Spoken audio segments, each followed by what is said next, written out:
제가 오늘 말씀도 참 제가 그 말씀을 준비하다 보니까 말씀이 많이 어렵게 돼서 성경이 참 어려운 것 같아요. 그런데 그것이 어느 순간에 우리에게 이렇게 딱 이해가 되는 순간이 있습니다. 열리는 순간이 있습니다. 그런데 그러기 전까지는 이게 도통 무슨 말인가 이런 생각이 들 때가 있습니다. 근데 하여튼 이 말씀 가운데 한 가지라도 우리가 이해하고 또 그것이 하나님의 능력으로 우리 삶 속에 그렇게 나타났으면 좋겠습니다. 오늘 함께 나눌 말씀의 제목은요, 잠자는 믿음에서 깨어나라랍니다. 잠자는 믿음에서 깨어나라. 잠자는 것, 깨어있는 것, 이것의 다른 점을 우리는 설명을 안 해도 잘 압니다. 잠들어 있으면 모든 감각이 멈춰지죠. 보지 못하고 듣지 못하고 움직이지 않고, 이것이 이제 잠들어 있는 상태입니다. 그냥 숨만 쉬지 죽은 것과 똑같이 그렇게 되는 것 같습니다. 그런데 믿음에서도 잠들어 있는 믿음이 있다라는 생각을 합니다. 그러니까 그 교회 문이 활짝 열려 있잖아요. 구원의 문은 좁지만 교회 문은 활짝 열려 있습니다. 그렇기 때문에 교회에서 나는 이제 그 예배 드리면서 이제 조금씩 믿음을 알게 되는데, 그런데 이제 제가 그 믿음을 알아가는 상태에서 믿음으로 잠들어 있는 상태가 있다라는 것을 좀 생각해 보게 됐습니다. 그것이 뭐냐면 믿음에 대해서 우리가 몇 번 말씀을 통해서 전했는데, 믿음은 보는 것이다 이렇게 말씀드렸죠. 믿음은 보는 것입니다. 우리의 인생에 대해서, 우리의 미래에 대해서, 우리의 삶에 일어나는 일들에 대해서 이게 하나님의 역사구나, 이게 은혜의 역사구나, 생명의 역사구나, 이게 축복이구나, 이게 능력이구나, 이런 것을 보게 되는 것이죠. 제가 여름 내내 그 꽃을 보면서 참 많은 감격을 했습니다. 어떻게 이 꽃이 이렇게 아름답게 피어날까? 정말 그 꽃의 색깔, 그 다음에 꽃의 그 신선함, 이걸 보면서 이거 누가 이렇게 만들었나? 우리는 자연스럽게 그렇게 생각되지만 믿음의 눈으로 보니까 굉장히 감격스럽더라고요. 감격스럽고, 그 다음에 그런 눈으로 이제 한 분 한 분을 뵈니까 한 분 한 분이 다르게 보이는 거예요. 저분 참 귀하다, 참 멋있다, 참 고맙다, 이런 생각이 듭니다. 그러니까 믿음은 보는 것이다라는 것이죠. 보는 것이 믿음입니다. 그런데 내가 보고 있다고 하지만 믿음으로 보지 않은 상태, 믿음으로 보이지 않는 상태가 있다는 것이죠. 그것이 잠들어 있는 것입니다. 믿음은 듣는 것입니다. 하나님의 음성을 듣는다고 얘기하죠. 물론 들리는 하나님의 음성도 있지만 우리의 마음속에 하나님께서 조용하고 세미하게 말씀하시는 그런 음성이 있습니다. 그러니까 하나님께서 나에게 말씀하시는, 특별히 이제 기도 가운데 저는 이제 이 설교를 뭘 할까에 대해서 이렇게 적고, 이제 기도하다가 적고 이렇게 이제 하거든요. 그러니까 뭔가 믿음은 듣는 어떤 부분이 있다라는 것입니다. 믿음은 듣는 부분이 있습니다. 하나님께서 나에게 말씀하신다, 어떤 사람들은 그렇게 얘기하는데, 가끔 꿈을 꾸게 됩니다. 꿈을 꾸면서 하나님께서 나에게 이렇게 깨닫게 하시는구나, 이렇게 경고하시는구나. 그래서 하나님께서 말씀하신 것을 듣는 것이 믿음인데, 전혀 듣지 못하는 것은 잠들어 있는 믿음입니다. 혹시 지난주에 제가 어떤 말씀을 드렸는지 혹시나 기억하십니까? 혹시나 지난주에 전했던 말씀의 한 부분이라도, 내용이라도 혹시나 기억하십니까? 참 기억하기는 어려운, 제 경험으로 봤을 때 참 기억하기 어려운 부분이 많지만, 말씀의 핵심은 이것입니다. 두렵고 떨림으로 구원을 이루어 가라입니다. 이루어 가라. 이것이 왜 중요한가 봤더니, 많은 크리스찬들이 나는 구원 받았다라고 생각하면서 삶과 믿음이 분리된, 교회에서는 믿는데 밖에서는 안 믿는 이런 삶을 믿음이라고 그렇게 말하는데, 그것은 아니다라는 것입니다. 왜냐하면 믿음으로 예배드리며 한 주를 시작하지만 그 삶의 월요일부터 금요일까지, 토요일까지는 이제 그 믿음으로 살아가는, 그 믿음으로 뭔가 주님 안에서 인생을 열매로 만들어가는 그런 시간이다라는 것입니다. 그래서 그 믿음에, 구원받는 믿음에는 두렵고 떨림이 필요하다. 이렇게 말씀드렸죠. 누가복음 12장 5절을 이제 우리가 한번 대표적으로 생각해 볼 수 있는데, 이렇게 말씀합니다. 사랑의 하나님께서 이렇게 말씀하십니다.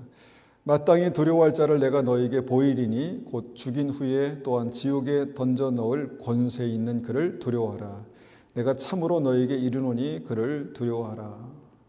죽음 이후의 삶에 대해서 우리는 별로 그렇게 보통 관심을 갖지 않게 되지만, 믿음이 생기면서 죽음 이후에 하나님의 나라에 대해서 이렇게 점점 그게 느껴지면서 하루가 소중해지고 하루가 진지해지고 한 걸음 한 걸음 믿음으로 걸어가는 그 인생이 굉장히 소중하구나라는 것을 생각하게 됩니다.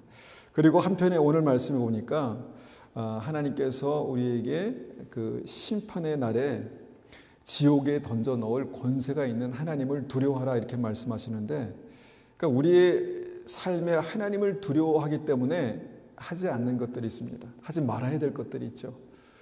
그런데 믿어도 하나님을 두려워하지 않으면 합니다. 그러니까 그런 좀 뭔가 잠들어 있는 믿음, 더 나아가서는 가짜 믿음이 있는 것입니다. 여러분 가짜 유리 보셨습니까? 가짜 유리. 물론 가짜 유리가 만들면 만들 수 있겠죠. 그런데 굳이 가짜 유리를 만들지는 않습니다. 왜냐하면 그것이 그렇게 가치 있는 유리가 엄청 비싸서 막 가치 있는 것이 아닌데, 그런데 보통 가짜가 있는 것이 귀하고 값진 것들 아니겠습니까? 짝퉁, 짝퉁이라고 말하는 것들이 여러분 혹시 그냥 우리가 슈퍼스토어에서 할 수 있는 것들을 짝퉁 만드는 거 보셨어요? 없죠. 정말 명품 같은 거, 그런 것들을 짝퉁을 만들지 않겠습니까? 왜냐하면 귀하니까. 근데 믿음 안에서 보니까 이 기독교 진리가 짝퉁이 많습니다. 진짜가 있으니까 자꾸 가짜를 만드는 거예요. 우리는 가짜를 보면서 비판하지만 물론 연약하고 부족한 부분이 있지만 진짜가 있습니다. 진짜가 있습니다. 소수지만 많지 않지만 진짜 믿는 사람들이 있다는 거예요. 그런 사람들이 있습니다. 그래서 그 진짜 믿음을 위해서 무엇이 필요한가? 하나님을 두려워하는 믿음이 필요하다라는 것입니다. 두려우니까 두려움으로 하지 말아야 될 삶이 있고 가지 말아야 될 길이 있고 있다는 것입니다. 두려워해야만 지킬 수 있는 믿음이 있기 때문에 주님께서 생명의 길을 가는 우리에게 두렵고 떨림으로 구원을 이루어가라 이렇게 말씀하는 것이죠. 그래서 그 두려움에 대해서 이렇게 말씀드렸습니다. 제가 초등학교 때 이래봬도 달리기 선수였습니다. 학교 대표. 그래서 제가 제일 잘 뛰는 사람 한 사람 있었고, 제가 두 번째나 세 번째, 컨디션 좋으면 두 번째, 세 번째 이렇게 학교 대표로 나가서 막 달리기도 하고 막 그렇게 했습니다. 근데 잘 뛰는 편이었습니다. 그런데 그런 저도 늘 출발선상에서 딱 준비하고 딱 있잖아요. 그러면 가슴이 얼마나 뛰는지 막 쿵쾅쿵쾅쿵쾅 막 뛰는 거예요. 달리면 잘 달리는데 왜 이렇게 가슴이 뛸까? 그러니까 이 승리에 대한 어떤 이 목표가 있기 때문에, 승리에 대한 어떤 소중함이 있기 때문에 그렇게 가슴이 뛰지 않나 이렇게 생각합니다. 구원이 소중합니까? 영생이 소중합니까? 바보 같은 질문 같지만 어떤 분에게는 굉장히 소중합니다. 그런데 어떤 분에게는 그냥 값없이 받은 구원이기 때문에 그렇게 소중하지 않습니다. 가겠지 이렇게 이제 생각하는 것이죠. 근데 구원이 소중한, 믿음이 소중한 분들에게는 뭡니까? 떨림이 있다는 것입니다. 떨림. 그러니까 이 두려움, 이 떨림이 무엇인가 봤더니 이것이 믿음이 깨어있는 증거다라는 것이죠. 여러분, 우리가 믿음으로 생명길을 갈 때 우리 인생의 끝을 지나서 새로운 시작, 영원한 하나님의 나라, 영원한 시작으로 들어갈 때 그때까지가 우리에게 떨림이 필요한 그런 순간들입니다. 특별히 우리가 어떤 선택의 갈림길에서 무엇을 선택할까 고민하는데 내가 지금 선택할 수밖에 없는 것이 죄라면 거기서는 떨림이 필요한 것이죠. 하나님 싫어하시니까. 내가 이것 때문에 하나님과 어떤 관계에서 멀어질까 두려우니까 두려움과 떨림이 필요한 것입니다. 그래서 오늘 우리가 그런 어떤 그 믿음으로 깨어나는 그런 차원에서 잠자는 자여 깨어나라라는 것이 이제 오늘 말씀의 제목입니다. 예수님께서 3년 반을 이 땅에서 이제 그렇게 사셨는데 3년 반 공생애가 맞춰질 즈음에 예수님께서 그러니까 이제 십자가에 달려 돌아가시기 위해서 잡히시기 이틀 전에 예수님을 잘 따르고 있는 제자들에게 주님께서 마지막 설교를 하셨습니다. 마지막 설교가 마태복음 24장, 25장입니다. 특별히 마태복음 25장 말씀은 우리가 익숙하고 잘 아는 말씀이지만 제가 오랫동안 이 말씀을 알고 들었지만 이것이 묵상하면 묵상할수록 굉장히 이 말씀에 굉장히 중요한 영생을 사는 진리가 그 안에 들어가 있다라는 생각을 하게 됩니다. 우리가 익숙한 열처녀의 열처녀의 비유를 보면 거기서도 분명히 두려워해야 할 두렵고 떨림이 있어야 될 어떤 그런 포인트를 말씀하시죠. 그것이 무엇입니까? 10명의 천국 가는 사람들이 있었는데 그 중에 5명이 못 들어갔다는 것입니다. 10명의 천국 가는 사람들이 다 천국 가는 처녀들이 다 등불을 들고, 그러니까 등불이 뭐냐면 생명의 빛이죠. 생명의 빛을 들고 다시 오실 주님을 기다리다가 5명은 못 들어갔다라는 것이 예수님의 마지막 설교입니다.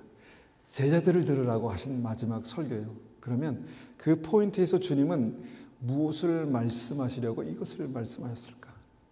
무엇입니까? 생명의 빛이 실제로 있는데 그 생명의 빛이 점점점 밝아지는 것이 믿음인데 반대로 그 생명의 빛이 점점 어두워지면, 그래서 믿음으로 볼 수 없으면, 믿음으로 들을 수 없으면 무엇입니까? 그것이 천국 들어가는 믿음이 아닐 수 있다라는 말씀입니다. 그래서 성령의 기름, 뭔가 그 생명의 빛을 날마다 밝게 빛나게 할 수 있는 그 기름을 예비하는 것이 믿음이다라고 말씀하시는 말씀이죠. 그래서 이제 그렇게 그러면 내 안의 믿음이 생명의 빛으로 날마다 밝아지기 위해서 지난주에 로마서 5장 말씀을 통해서 이제 두렵고 떨림을 이뤄가는 3가지 방법을 말씀드렸죠. 3가지 주제가 무엇이었습니까? 한 가지는 사랑이었습니다. 사랑. 여러분 혹시 부자 청년 이야기 잠깐 기억하시나요? 주님께서 사랑하셨지만 그가 주님을 떠나갔죠. 그러니까 사랑해도 떠나갈 수 있습니다. 하나님은 그 사랑으로 우리에게 생명을 주셨지만 생명을 주셨다고 해서 모든 사람들이 그 생명을 누리지는 못합니다. 하나님의 완전한 사랑을 누구나 다 받을 수 있지만 그것을 자기의 것으로 소유하는 사람은 많지 않다는 것입니다. 두 번째도 마찬가지입니다. 의의입니다. 그러니까 제가 운전을 하다가 한 번은 스탑 사인에서 정확히 딱 서지 못하고 살짝 속도를 줄였다가 지나갔습니다.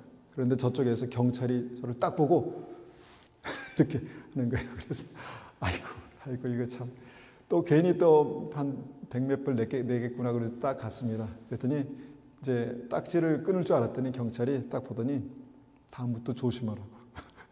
제 인상이 좋았나 보죠. 제가 활짝 웃었나? 하여튼 모르겠습니다. 다음부터 조심하라고 그래가지고 제가 얼마나 감사했는지. 예. 딱지를 끊으면 끊을 수 있었거든요. 근데 그것이 바로 뭔가 제가 작은 이제 그 범법을 했지만 죄인에서 해방된 것입니다. 저는 분명히 죄인이었는데 경찰이 저에게 은혜를 베풀어줘서 제가 해방된 것이죠. 제가 아니라 그 사람이 한 것입니다. 여러분, 하나님께서 우리에게 주신 의의가 그것입니다. 내가 뭘 해서가 아니라 주님께서 우리를 십자가에 달려 돌아가심으로 말미암아 내가 너를 의롭다 하겠다라고 말씀하십니다. 창조주께서 그렇게 하신 것이죠. 이런 의, 값없이 주시는 의를 누구나 믿음으로 누릴 수 있습니다.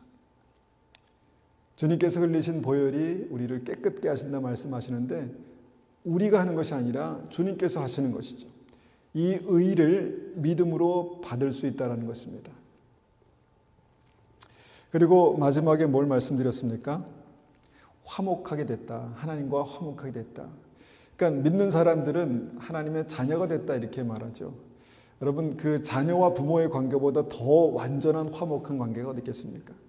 믿음은 거기서부터 출발하는 것입니다. 우리가 어떠한 사람이든 어떠한 죄인이든 상관없이 마치 자녀가 어떤 죄를 지어도 부모가 자녀를 사랑하지 않습니까? 사랑하지 않습니까? 근데 그 사랑의 관계가 믿음으로 말미암아 완전하게 우리에게 주어졌다는 것입니다. 그래서 우리가 예수님을 영접하면서 하나님의 자녀가 되는 권세를 주셨다 이렇게 말씀합니다. 그런데 성경을 읽다 보니까 분명히 이 정도면 자녀가 되는 권세를 받은 사람인데 뭐 가룟 유다도 그랬죠. 주님을 따랐습니다. 제자가 되어서 주님을 따르고 전도도 하고 능력도 경험하고 복음을 전하고 얼마나 열정이 있었습니까? 그런데 결국은 그 믿음이 꺼졌습니다. 꺼졌다는 것이죠.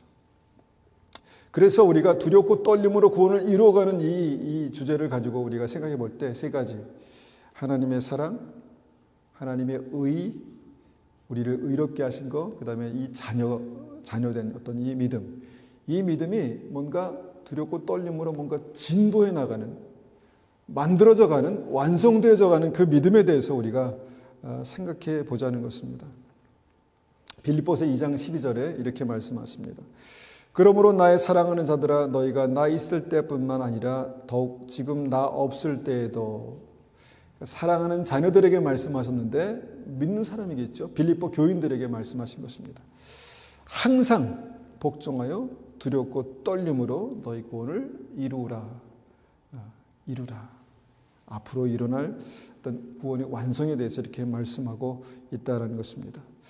그렇다면 이 세 가지 은혜, 하나님의 사랑, 나를 의롭게 하신 것, 하나님의 자녀가 된 이 은혜가 우리의 삶 가운데 어떻게 그렇게 온전하게 이루어질까에 대해서 우리가 한번 고민하고 생각해 보자는 것이죠. 첫 번째 우리가 생각해 볼 게 하나님의 사랑입니다. 믿음을 갖다 보면 하나님 사랑하신다는 거를 들었는데 느껴지지가 않는 거예요. 그렇지 않습니까? 하나님은 사랑이랍니다. 근데 그게 너무 막연한 거예요. 와닿지가 않는 거예요. 이 믿음의 시기에 그런 어떤 시기가 있었습니다. 그러면서 조금씩 어떤 나에게 어려운 순간에 하나님께서 은혜를 주셔서 그것이 해결되고 기도가 응답되고 평강을 주시고 담대함을 주시고 이런 것들을 경험하면서 하나님께서 나를 사랑하시는구나를 조금씩 알고 조금씩 믿었습니다. 그래서 하나님께서 나를 사랑하신다라는 것이 이제 믿음의 시작이 됩니다.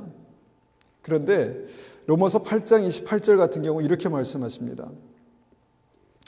우리가 알거니와 이미 알았으면 좋겠다고 이제 확신하는, 우리가 알거니와라고 그렇게 말씀하신 진리가 있는데, 하나님을 사랑하는 자, 곧 그의 뜻대로 부르심을 입은 자들에게는 모든 것이 합력하여 선을 이루느니라. 제가 이 부분도 이전에 말씀드렸는데, 하나님이 사랑하는 자라고 써 있으면 더 이해가 빠를 것 같은데, 하나님을 사랑하는 자라고 그렇게 이제 이 말씀에 시작하고 있다는 것입니다. 그러니까 무슨 말씀이냐면 이미 하나님께서 사랑하시는 자들입니다. 그런데 그 사람들이 어떻게 되냐면 하나님의 사랑만 받을 줄 알았는데 나중에 하나님을 사랑하는 법을 알게 됐다라는 것입니다. 그러니까 우리 자녀들이 그렇습니다. 처음에 어릴 때는 사랑만 받을 줄 압니다.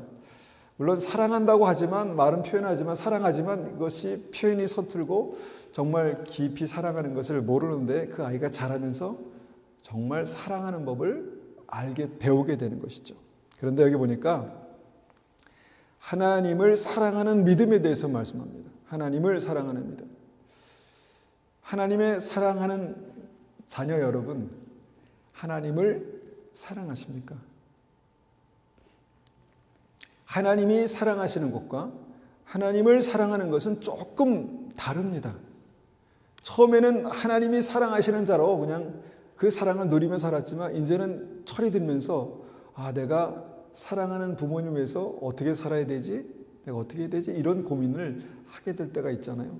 마찬가지로 믿음도 내가 하나님을 사랑하는 믿음이 뭘까를 고민하게 되는 때가 있고 그렇게 살아가야 되겠다는 생각을 하게 될 때가 있는데 그때 그 시점을 말하는 것입니다.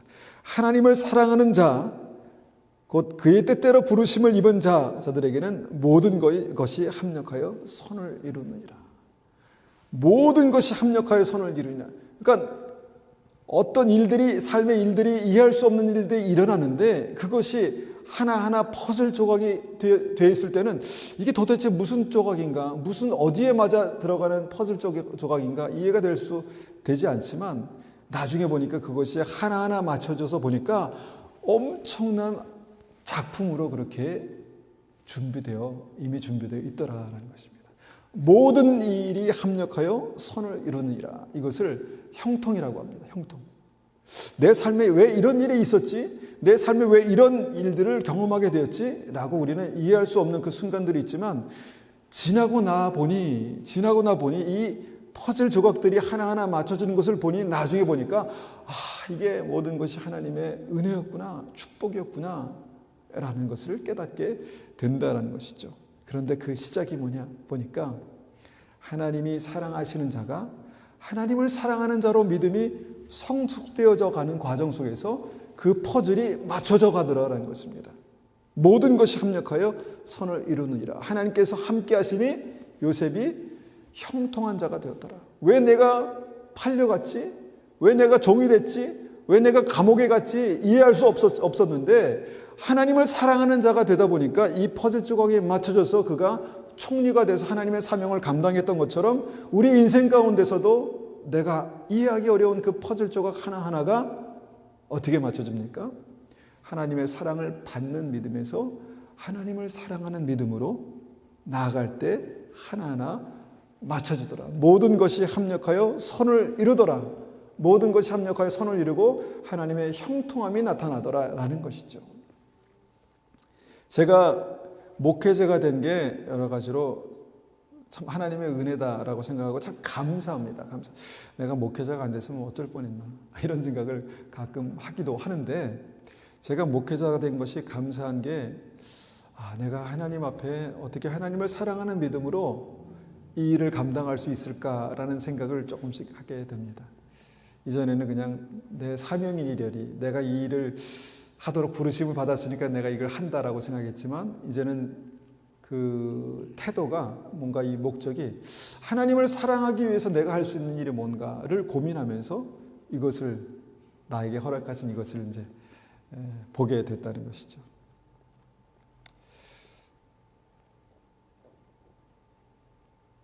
여러분 말씀에서 우리가 사랑이 우리에게 보이시는 비밀이 여기에 있습니다. 하나님께서 사랑하시는 여러분들이 하나님을 사랑하는 믿음으로 성숙되어져 가는 과정에서 두렵고 떨림으로 구원이 확인되는 것입니다. 예수님께서 우리 안에 계심이 확증되는 것입니다. 그러니까 그런 믿음으로 나가기 위해서는요, 그런 것이 두렵고 떨림이 필요한 것이죠. 막 살면 여러분 어떻게 되겠습니까? 자식이 막 살면 부모가 걱정하죠. 그런데 자식이 성실하게 자기 할 바를 해나가면서 살면 이건 아버지 싫어하시니까 우리 엄마가 싫어하니까 하지 말아야지. 이렇게 자신을 절제하고 이렇게 살다 보면 인정을 받게 되잖아요. 인정을. 그래서 점점 그렇게 살면서 하나님을 사랑하는 믿음이 하나님께 사랑하시는 믿음이 하나님을 사랑하시는 믿음이 된다라는 것입니다. 요한복음 15장 5절에서 10절 말씀도 한번 보겠습니다. 이 말씀도 하나님을 사랑하는 믿음이 하나님이 사랑하시는 믿음이 하나님을 사랑하는 믿음으로 어떻게 변화되는가를 말씀하는 부분입니다. 5절입니다. 나는 포도나무요 너희는 가지라. 그가 내 안에 내가 그 안에 거하면 사람이 열매를 많이 맺나니 나를 떠나서는 너희가 아무것도 할 수 없음이라. 사람이 내 안에 거하지 아니하면 가지처럼 밖에 버려져 마르나니 사람들이 그것을 모아다가 불에 던져 사르느니라. 너희가 내 안에 거하고 내 말이 너희 안에 거하면 무엇이든지 원하는 대로 구하라 그리하면 이루리라. 너희가 열매를 많이 맺으면 내 아버지께서 영광을 받으실 것이요 너희는 내 제자가 되리라. 아버지께서 나를 사랑하신 것 같이 너희도 나를 사랑하였으니 나의 사랑 안에 거하라. 내가 아버지의 계명을 지켜 그의 사랑 안에 거하는 것 같이 너희도 내 계명을 지키면 내 사랑 안에 거하리라. 자, 여기에 굉장히 중요한 여러 가지 진리들이 여기에 들어가 있지만 그중에서 우리가 주목해 보기 원하는 것은 뭐냐면 예수님께서 이 땅에 계실 때 어떻게 믿음으로 사셨나입니다. 예수님께서 10절에 보니까 내가 아버지의 계명을 지켜서 그의 사랑 안에 거하는 것 같이 너희도 그렇게 살았으면 좋겠다. 이렇게 말씀하는 것이죠. 그러니까 계명이 뭡니까? 가장 중요한 계명이 뭡니까? 주님께 여쭤본 그 질문한 바리새인들에게 예수님께서 가장 중요한 계명은 하나님을 사랑하는 거다. 그 다음에 또 중요한 계명인데 이웃을 사랑하는 거다. 그런데 이것이 같은 것이다. 이렇게 말씀하시죠. 그러니까 계명은 결국 사랑하는 것입니다. 그러니까 사랑하는데 어떻게 사랑합니까? 내가 사랑하기 때문에 지켜야 될 선이 있잖아요. 원칙이 있잖아요. 내가 아내를 사랑하기 때문에, 내가 남편을 사랑하기 때문에, 내가 우리 아이를 사랑하기 때문에, 부모님을 사랑하기 때문에 하는 일들이 있습니다. 지키는 것들이 있습니다. 선이 있죠. 마찬가지로 예수님께서 하나님을 사랑하시기 때문에 무엇입니까? 하나님을 사랑하는 원칙들을 지켜가면서 사셨다. 이렇게 말씀하신 거예요. 그래서 너희들도 하나님을 사랑하기 원하느냐? 그러면 내가 그렇게 살았던 것처럼 너희도 내 계명을 지키면 하나님의 사랑 안에 거하는 믿음이 된다. 이렇게 말씀합니다. 하나님께서 사랑하시고 하나님을 사랑하는 하나님의 사랑 안에 거하게 되는 그런 믿음이 된다. 이렇게 말씀하게 된다는 것이죠. 그런데 그렇게 살아가면 어떻게 된다는 것입니까? 열매를 맺게 된다는 것입니다. 열매를 맺게 된다. 열매 맺는 비결이 뭐냐? 그것은 하나님을 사랑하는 믿음으로 살아가는 것입니다. 하나님의 사랑만 받으면 우리가 충분할 것 같은데 거기서 머물러 있지 않고 믿음이 자라서 하나님을 사랑하는 믿음으로 살아가다 보니까 그 삶에 30배, 60배, 100배 하나님께서 함께 하시니 그가 형통하게 되는 모든 것이 합력하여서 선을 이루는 하나님의 역사가 삶에 나타나게 된다는 것입니다. 그것이 무엇입니까? 하나님을 사랑하는 믿음이다. 하나님을 사랑하면 지켜가며 하나님의 사랑을 표현하는 것입니다. 자, 우리가 예배를 드릴 때 우리는 은혜 받기 위해서 예배를 드릴 수도 있고요. 하나님을 사랑하기 위해서 예배를 드릴 수 있습니다. 똑같은 예배를 드리지만 한번 생각을 바꿔서 내가 하나님 앞에 예배를 드리는 이 시간에 내가 어떤 마음으로 하나님께 나아가는 것이 하나님께서 보시기에 감동이 있을까를 한번 생각해 보십시오. 그러니까 하나님을 사랑하는 믿음을 우리가 한번 고민해 보는 것입니다. 내가 하나님 앞에 어떤 믿음으로 나아갈 때 감동이 있겠습니까? 중요한 사람, 중요한 손님이 오셨을 때 우리가 그냥 손님이 와서 함께 밥 먹는 거 그거 있지만 뭔가 그 손님을 위해서 준비하고 뭔가 집안을 청소하고 뭔가 그 귀한 손님을 위해서 뭔가 준비하는 일들이 있지 않습니까? 마찬가지로 우리가 예배를 드릴 때에도 예배 전에 나와서 준비하고 그 준비된 마음으로 예배를 드리는 거 이거 굉장히 중요하지 않을까요? 그러니까 하나님을 사랑하는 믿음은 좀 다릅니다. 그런데 하나님을 사랑하는 성숙한 믿음 안에 하나님께서 열매를 맺게 하시는데 결국 무엇입니까? 그 열매가 그들의 열매로 그들을 알지니라고 말씀하시는 구원의 증거가 나타나는 것입니다. 성령의 열매. 성령 열매가 나타나는 게 되는 것이죠. 그런데 7절에 뭐라고 또 말씀하시냐면 그렇게 되면 무엇이든지 원하는 대로 구하라 그리하면 이루리라 이렇게 말씀하시는 거예요. 뭐든지 와 이런 차원의 믿음이 우리의 삶 속에 나타나면 얼마나 기가 막힐까. 하나님의 약속이니까 한번 이 믿음을 경험하기까지 한번 살아보지 않으시렵니까? 무엇인지 원하는 데 구하라 그리하면 이루리라라는 어떤 그런 믿음의 권세라고 하죠. 입술의 권세, 믿음의 권세. 물론 하나님께서 우리의 마음, 우리의 원하는 바를 아시기 때문에 우리의 삶에 주시는 은혜가 있지만 믿음으로 주님께서 믿음의 사람들에게 주신 그 입술의 권세가 있는 것을 봅니다.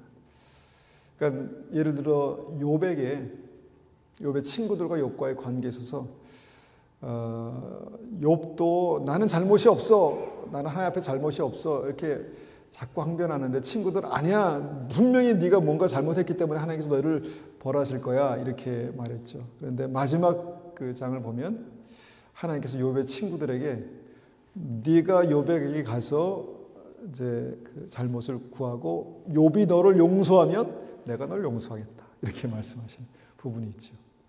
그러니까 믿음의 사람, 하나님을 사랑하는, 하나님이 사랑하시는 믿음에서 하나님을 사랑하는 그 믿음으로 뭔가 달라진, 그래서 그 삶에 열매가 있는 그 믿음은요, 그 입술의 믿음의 권세가 있습니다.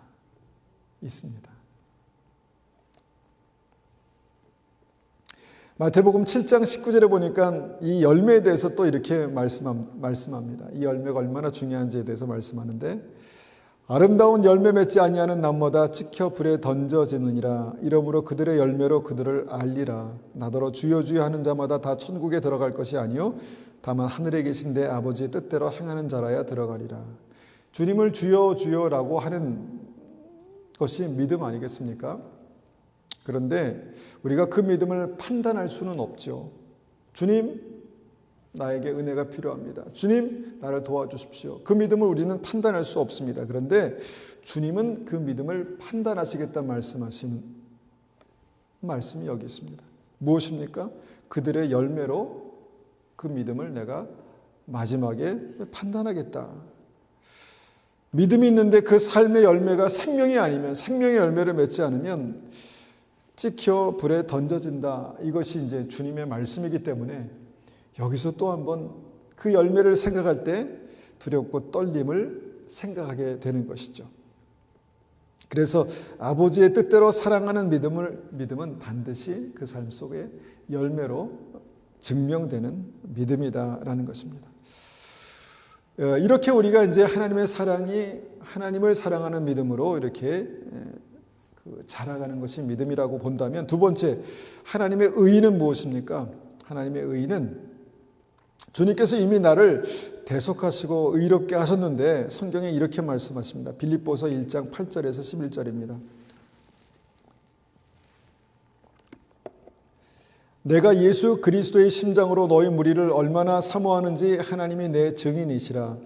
내가 기도하노라. 너희 사랑을 지식과 모든 총명으로 점점 더 풍성하게 하사 너희로 지극히 선한 것을 분별하며 또 진실하며 허물 없이 그리스도의 날까지 이르고 예수 그리스도로 말미암아 의의 열매가 가득하여 하나님의 영광과 찬송이 되기를 원하노라. 자, 예수님께서 의롭다 하신 그 삶에는 분명히 의의 열매가 가득하게 된다라는 것이죠. 그러니까 의롭다함을 받았습니다. 그러면 그 받은 것으로 끝나는 것이 아니라 그 의의가 우리의 삶 속에 어떻게 됩니까? 열매를 맺는다는 것입니다. 사랑하면, 결혼하면 생명이 탄생하는 것처럼 주님을 사랑하는 믿음이 그 믿음에서 얻은 그 은혜가, 의롭다 하심을 받은 은혜가 의의 열매를 맺게 된다라는 것이죠. 그 사람으로 말미암아 우리는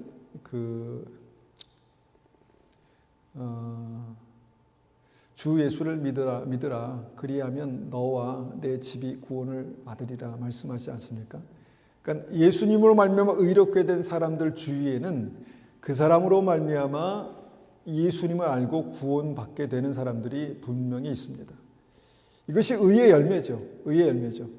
의의 열매를 우리는 그냥 작게는 선한 영향력 정도로 그렇게 생각할 수 있습니다. 그 사람으로 말미암아 선한 영향력이 전파되고 선한 영향력이 뭔가 넓어지는, 영향을 끼치는 그런 은혜로부터 그 사람으로 그 의로 말미암아 생명을 우리가 구원하는 하나님의 의가 나타나는 그것으로까지 우리가 보게 된다라는 것입니다. 자, 의의 열매가 가득하여 하나님의 영광과 찬송이 된다. 이 말을 우리가 또한 이 야고보서 말씀에는 이렇게도 이게 우리에게 설명하십니다. 3장 18절 보니까 화평하게 하는 자들은 화평으로 심어 의의 열매를 거두느니라. 자, 성령의 9가지 열매, 사랑과 희락과 화평과 오래 참게 있지 않습니까? 화평, 이 화평, 이것이 이제 의의 열매인데, 의의 이제 그 열매인데, 이것을 심어서 거둔다라는 것입니다. 화평의 열매를 심어서 거두게 된다. 이것이 어떤 내용일까 이렇게 보면은 생각나는 말씀들이 있는데, 창세기 13장 8절 9절 같은 말씀입니다. 8절, 아브라함이 롯에게 이르되 우리는 한 친족이라 나나 너나 내 목자나 서로 다투게 하지 말자. 내 앞에 온 땅이 있지 아니하냐? 나를 떠나가라. 내가 좌하면 나는 우하고 내가 우하면 나는 좌하리라. 아브라함과 롯이 서로 조카 삼촌 사이였습니다. 그런데 그들이 함께 하는 그런 그 인생을 살다가 함께 비즈니스를 하다가 이게 커진 거예요. 그래서 롯의 종들과 아브라함의 이 종들이 다툼이 생겼습니다. 그러니까 롯과 아브라함이 그렇게 다툼이 생긴 거죠.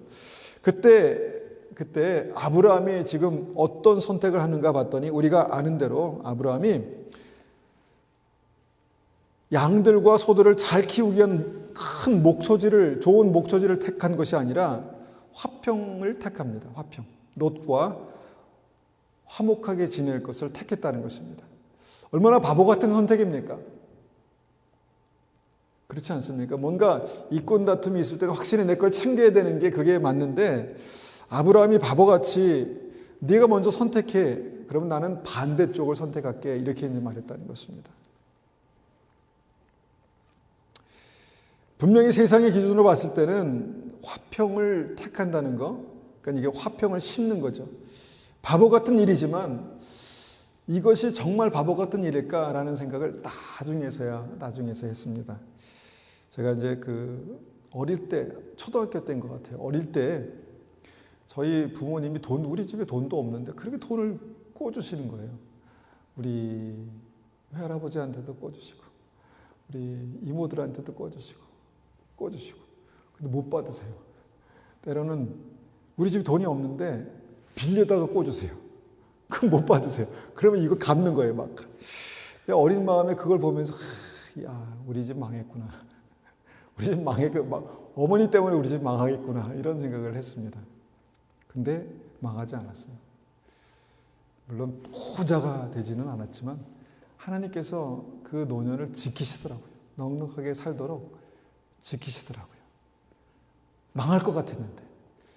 여러분, 이런 일들이 제가 기억하는 것만 지금 한두 건이 아닙니다. 근데 그 일이 교회에도 있었어요.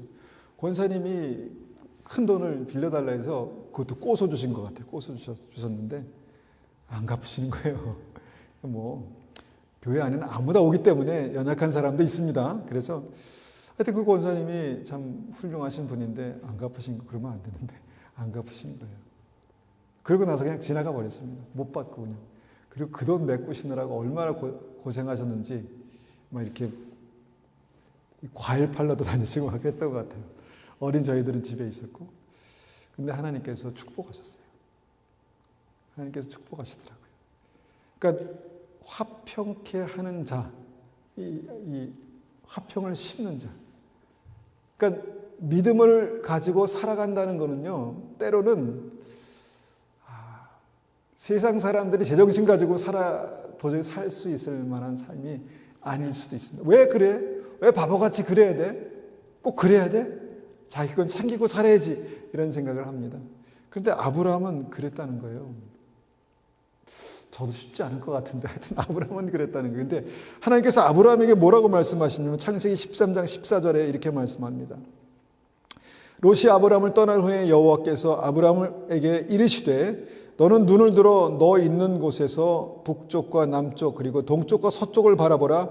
보이는 땅을 내가 너와 네 자손에게 주리니 영원히 이르리라. 이렇게 말씀하셨다는 것입니다. 롯도 믿는 사람이었는데 아브라함에게만 말씀하셨어요. 아브라함이 뭘 심었습니까? 화평이라는 의의 열매를 심었습니다. 그러니까 동서남북을 바라보라, 내가 보이는 것을 다 너에게 주겠다라고 말씀하셨습니다. 아브라함의 집에 군대가 있을 정도로 아브라함이 그렇게 됐습니다. 물론 많이 가지고 있는 것이 축복의 전부는 아니지만 아브라함이 포기한 것을 의의 열매로 심은 것을 하나님께서 거두게 하셨다는 그 말씀을 드리는 것입니다. 우리가 의의 열매를 심는 것은 바로 이런 것입니다. 내가 믿음으로 무언가를 하는 거죠. 내 안에 살아있는 믿음이 그렇게 증명이 되는 것입니다. 그럴 때 의의 열매가 30배, 60배, 100배로 나타나게 되는 것이죠. 다윗이 사울과의 분쟁에서 화평을 선택했습니다. 도망다녔습니다. 충분히 사울 왕을 죽일 수 있는 기회가 있었는데, 원수를 갚을 기회가 있었는데 그렇게 하지 않았습니다. 그런데 하나님께서 그를 내 마음에 합한 자로다라고 말씀하시면서 그를 하나님의 왕으로 세우셨습니다. 그리고 그가 싸우는 전쟁마다 승리하게 하셨습니다. 여러분, 믿음의 사람은요, 이렇게 승리하는 게 있어요. 지는 것 같은데 날마다 이기는 거예요. 그런 것이 있습니다. 무엇입니까? 의의 열매를 심었다는 것입니다. 그의 삶을 통해서.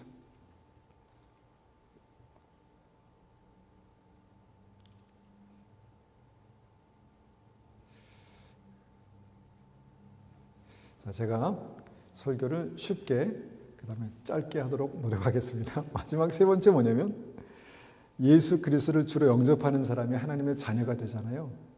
그런데 하나님의 자녀가 되는 것이 끝이 아닙니다. 성경에는 어떤 내용들이 나오냐면 하나님의 종이 되고 하나님의 친구가 되고 그리스도의 신부가 되는 뭔가 다른 차원의 믿음을 이야기하고 있습니다. 우리는 하나님의 자녀된 것에만 만족하고 그렇게 있지만 그 자녀가 뭔가 하나님의 권세와 하나님의 능력을 가지고 하나님의 일을 하는 그리스도 하나님의 종이 되기도 하고, 또 그 자녀가 자라나서 이제는 아이가 자라면 엄마의 친구가 되기도 하지 않습니까? 하나님은 그를 친구라고 말씀하실 정도로 성숙한 믿음의 분량이 있더라라는 것입니다. 농담식으로 내가 하나님과 친구야, 동기동창이야 이런 거 말고요, 하나님께서 인정하시는 너는 나의 친구라라고 말씀하시는 그 믿음의 차원이 있더라라는 것입니다. 자녀가 자라니까.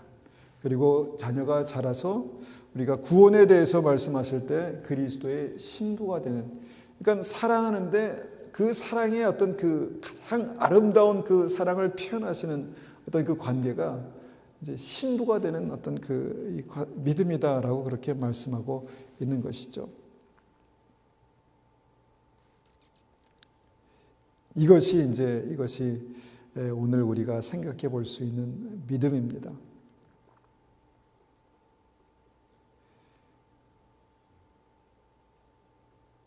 요한복음 쭉 건너뛰어서요, 요한복음 15장 14절 한번 말씀 보겠습니다. 요한복음 15장 14절.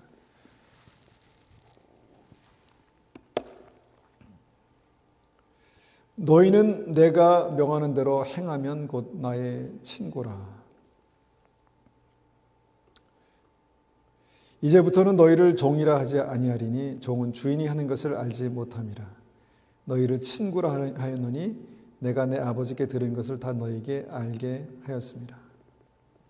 뭔가 종의 관계에서 뭔가 친구의 관계로 그렇게 뭔가 발전돼 나가는 모습들을 이 말씀에서 보게 됩니다. 그리고 마태복음 25장에 보면은 달란트의 비유에서 종 3명이 나오지 않습니까? 그리고 그 3명 중에서 2명이 나의 즐거움에 참여할지어다라고 말씀한 천국에 들어가고, 종은 바깥 어두운데 던져라라고 말씀하시는 그 종이 실패하는 모습들을 보게 됩니다. 그런데 그 그러니까 뭔가 하나님의 책임을 가지고 믿음으로 살아가는 그 사람이 나중에 어떻게 되냐면, 이제부터는 너를 종이라 하지 아니하니 종은 주인이 하는 것을 알지 못함이라 너희를 친구라 하였노니 라고 그렇게 말씀합니다. 하나님께서 하나님의 마음을 나누시고 하나님의 부담을 함께 지고 갈 수 있는 뭔가 동반자, 친구. 야, 이게 믿음에 가능한가? 그런데 우리 믿음에는 그게, 여기 성경에는 그 믿음이 있다라는 거예요.